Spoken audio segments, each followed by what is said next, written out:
Alors, petit essai, je n'ai trouvé la démonstration de cette formule nulle part, donc ça s'adresse, je pense, aux étudiants, quels qu'ils soient, qui se situent à peu près entre la seconde et la première spécialité maths. Donc ça concerne la géométrie repérée. Je vais m'affranchir forcément de partir du tout début pour en arriver là. Je m'adresse vraiment à cette tranche de personnes et qui, comme moi, manifestent les plus grandes difficultés à appliquer une formule quand ils n'en ont pas compris l'origine, quand ils n'arrivent pas à trouver la logique qui mène à la formule. Eh ben, comme moi, ils se sentent un petit peu illégitimes pour l'utiliser. Et du coup, ils ne s'autorisent pas à avancer, à progresser. Donc, ben, c'est aussi un travail mathématique que d'essayer de démontrer l'apparition de formules un peu toutes faites comme ça qu'on nous demande d'apprendre et d'appliquer dans des problèmes. Bon, ce petit préambule passé, je m'attelle à la démonstration. Donc, l'objectif, c'est dans une équation cartésienne de type ax plus by, on nous dit souvent que il suffit pour trouver un vecteur directeur de cette droite, il suffit de prendre en abscisse pour ce vecteur moins b et en ordonnée pour ce vecteur a. Donc l'objectif, c'est de démontrer comment ils sont arrivés à extraire ces coordonnées. Voilà. Donc, on va dire que soit dès la droite d'équation cartésienne, donc ax plus bx plus c égale 0, et d'équation réduite, y égale mx plus p. Donc, comme les deux sont égales à 0, si on fait passer le mx plus p à gauche, eh bien nous obtenons ax plus by plus c égale y moins mx moins p, et tout ça est égal à 0. Voilà.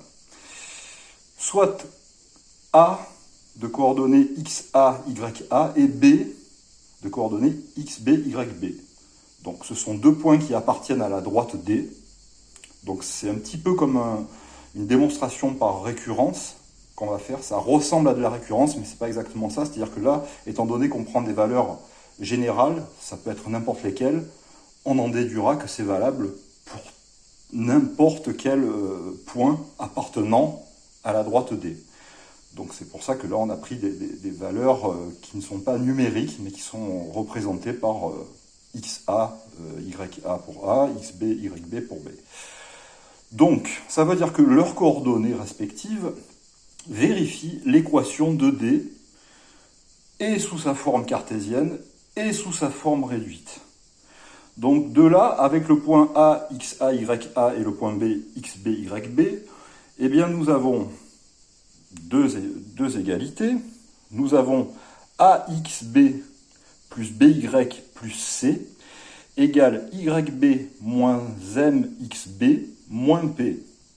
D'autre part, avec le point A, nous avons axa plus bya plus c égale ya moins mxa moins p. Là, on se retrouve donc face à deux équations, à plusieurs inconnus, mais on va voir que c'est pas l'important, ce n'est pas de trouver les inconnus. Là, c'est simplement de faire une soustraction membre à membre de ces deux égalités.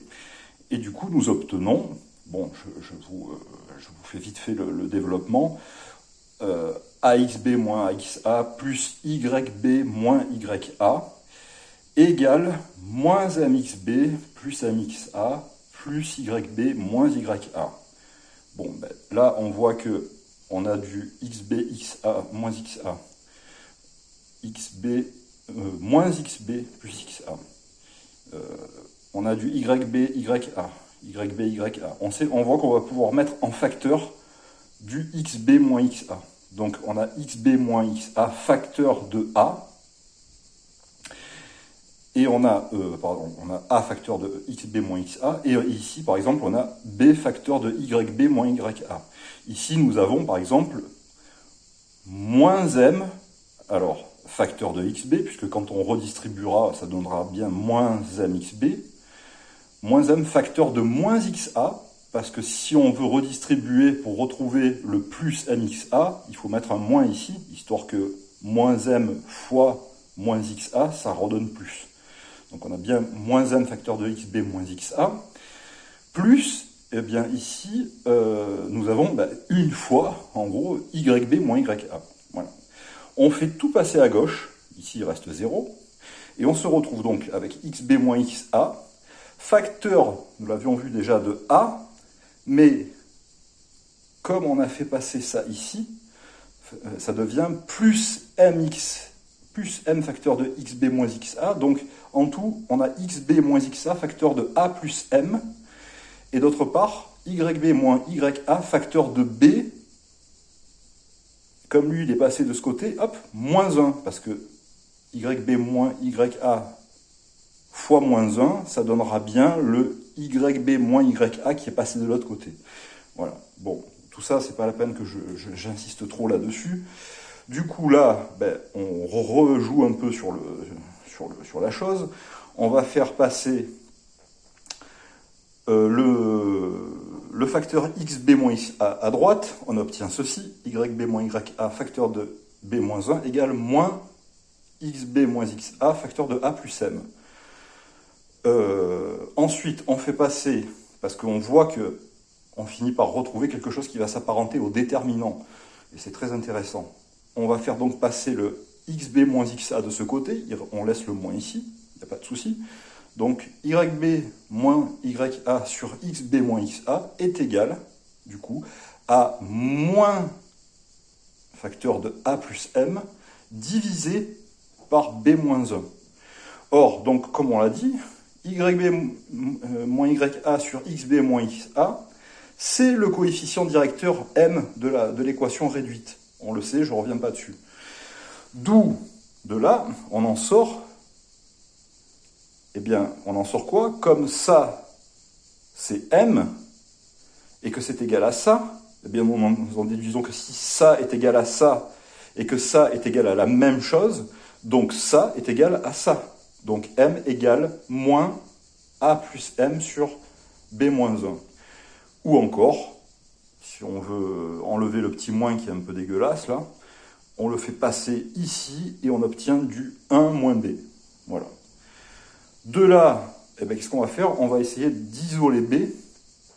Donc on a m facteur de 1 moins b égale a plus m, parce que ça on le refait passer ici. Donc qu'est-ce que ça donne en distribuant? Ça donne m moins mb moins m égale a. Hop là, il y a plus m et moins m qui s'annulent. Du coup, de là, on isole m et on obtient que m égale a sur moins b. Et a sur moins b, comme m c'est le coefficient directeur de d, a sur moins b, c'est le coefficient directeur de d aussi. Voilà.